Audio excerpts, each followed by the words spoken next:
अस्सलाम वालेकुम दोस्तों, मेरा नाम है हारिस शाहिद। आप देख रहे हैं हमारा official YouTube channel travel tips with Haris Shahid. अगर तो आप हमारे चैनल पर न्यू हैं, हमारे चैनल को सब्सक्राइब कीजिए, बेल आइकन को प्रेस कीजिए ताकि हम तमाम इन्फॉर्मेशन आप तक पहुंचा सकें। आज का हमारा टॉपिक है वीज़ा के हवाले से विदाउट बैंक स्टेटमेंट कौन से कंट्रीज़ आपको वीज़ा प्रोवाइड करते हैं। कुछ कंट्रीज़ आपको ई वीज़ा प्रोवाइड करते हैं, कुछ कंट्रीज़ आपको स्टिकर वीज़ा प्रोवाइड करते हैं। तो आज हम डिस्कस करेंगे इस वीडियो में वो कौन से ऐसे मुल्क हैं, वो कौन से ऐसे कंट्रीज़ हैं जहां आप बग़ैर अपनी बैंक स्टेटमेंट के जा सकते हैं। और वहां पर जब आप जाते हैं तो आपकी ट्रैवल हिस्ट्री भी स्ट्रॉन्ग होती है, आपका पासपोर्ट भी स्ट्रॉन्ग होता है। क्योंकि जो भी आप स्ट्रॉन्ग वीज़ा लगाते हैं, फॉर एग्जांपल आप यूके के ख्वाहिशमंद हैं, यूएसए के ख्वाहिशमंद हैं, या आप कनाडा जाना चाहते हैं, तो आपको देखें डायरेक्टली कोई वीज़ा प्रोवाइड नहीं करता।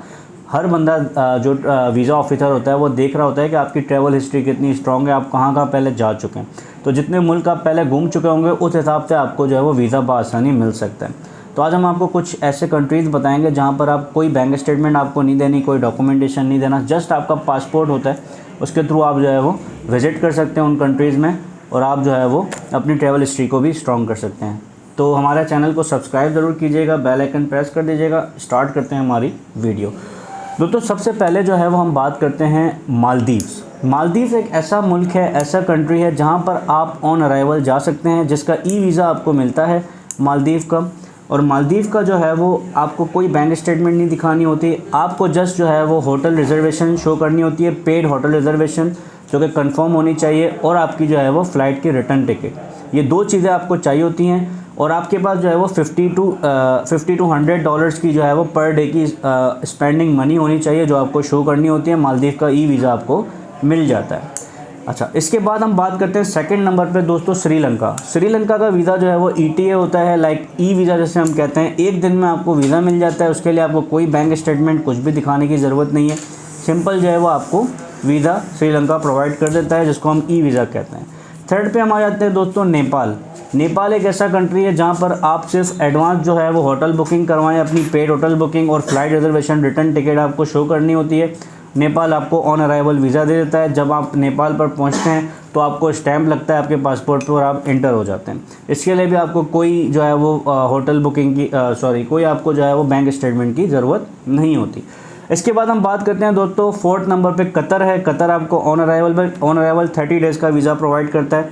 30 डेज़ तक जो है वो आप कतर जो है वो जा सकते हैं। उसके लिए आपको कोई बैंक स्टेटमेंट की ज़रूरत नहीं होती। वहाँ जब आप एयरपोर्ट पे पहुँचते हैं तो आप इंटर होने के से पहले आपके पासपोर्ट पे स्टैंप लगता है और आप कतर इंटर हो सकते हैं।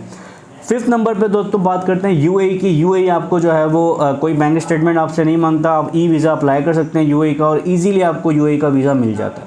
इसके बाद हम बात करते हैं तो लोस जो है वो आपको वीज़ा पाकिस्तान में नहीं मिलता, इसकी पाकिस्तान में कोई एम्बेसी नहीं है। इसके लिए आपको मलेशिया या सिंगापुर जाना होता है। मलेशिया से आप अप्लाई कर सकते हैं और वहीं पर जो है वो आपको ई वीज़ा प्रोवाइड करता है, और स्टिकर वीज़ा भी लॉस का होता है, वो भी हासिल कर सकते हैं। और वहीं से आपको जो है वो मलेशिया से लॉस बाय एयर जाना होता है, या बाय ट्रेन, आप जो भी जाना चाहें वो आप जा सकते हैं। इसके साथ हम बात करते हैं दोस्तों कपोडिया जो है वो ई वीज़ा आपको प्रोवाइड करता है और स्टिकर वीज़ा भी प्रोवाइड करता है।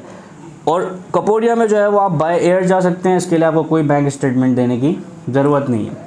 इसके बाद हमारे पास है दोस्तों वियतनाम के वीज़ा के लिए आपको सिर्फ एक अप्रूवल लेना पड़ता है, वीज़ा अप्रूवल होता है। और जब आप वियतनाम पे एयरपोर्ट पे पहुंचते हैं तो आपको ऑन अराइवल स्टिकर लगाया जाता है, उसके लिए भी आपको कोई बैंक स्टेटमेंट की ज़रूरत नहीं होती। इसी तरीके से सेंट्रल एशिया में अगर आप आ जाएँ तो उज़्बेकिस्तान है, ताजिस्तान है, उनका स्टिकर वीज़ा आपको मिल जाता है ईज़िली, उनके लिए भी आपको कोई बैंक स्टेटमेंट की ज़रूरत नहीं है। तो दोस्तों ये सारे वो कंट्रीज़ हैं जो कि आप आसानी जा सकते हैं, जिसमें आपको बैंक स्टेटमेंट दिखाने की कोई ज़रूरत नहीं है, कोई डॉक्यूमेंट्स नहीं चाहिए, जस्ट आपके पास पासपोर्ट होना चाहिए और आप इजीली जा सकते हैं। अगर आप इंडिया से हैं, आप पाकिस्तान से हैं, बांग्लादेश से हैं, कहीं से भी हैं, आप आसानी जा सकते हैं। अगर अफ्रीका की हम बात करें तो वहाँ पे कीनिया है, इगाडा है, इसी तरीके से और भी बहुत सारे मुल्क हैं जिनमें आपको कोई वीज़ा यानी कि कोई रिस्ट्रिक्शंस नहीं है कि आपको जो है वो बैंक स्टेटमेंट दिखाना है, टैक्स दिखाना है, रिटर्न दिखाना है, और जो है वो फ्लाइट रिजर्वेशन होटल बुकिंग दिखानी है। मतलब बआसानी आप वहाँ जा सकते हैं।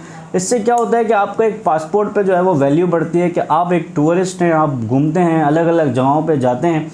इसके बाद जब आप अप्लाई करते हैं शेंजन का, USA का या कनाडा का, तो बआसानी आपको वीज़ा मिल जाता है।